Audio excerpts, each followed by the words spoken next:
So for telling my story 3, the question of how do I use classes and opportunities at Boise State to find my place in the world, basically, or try to find who I am as a person, I think that's a really interesting question, assuming that, I don't know, like you don't know who you are as a person. So I think a lot of people going into school don't necessarily know who they want to be as a person or what they want to do. I mean, what you do when you grow up is a really big question.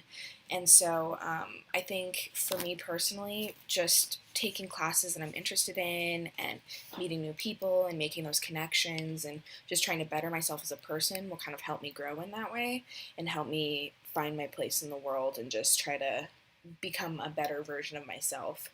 Um, Going back to becoming a learner, so I really struggled with this all year. I understood the broader concepts and I understood essentially why we were reading it, but for me personally, it seemed like a lot of propaganda.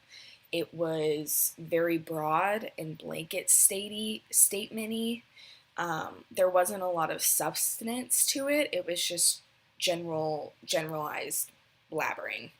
I understand the difference between a learner and a student, and I think that the parallels between those are important to distinguish between when you're a student and trying to find the best way to learn for you, but I don't generally think that it's the same for everybody. And so I think that this generalized book of becoming a learner is a lot of just nonsense. Just because you don't become a learner by reading a book and be like, yeah, I'm going to do this. You become a learner by bettering yourself and trying new things and taking new classes and really applying yourself. And I think that reading this book, although, I mean, it starts a conversation, I guess, about becoming a learner. It doesn't make a change. Like, that's on you. And so I think that this book has its place in time, but I don't know if this class is it. I mean, I gained a little bit, and I think the table was interesting of where it showed the difference between a student and a learner. But overall, if I were standing at my graduation, I'm not going to remember the becoming a learner and be like, yes, that is why I'm a learner. That is why I'm graduating college, because it's not. I'm the reason. Like, what I put into my education is the reason that I'm graduating.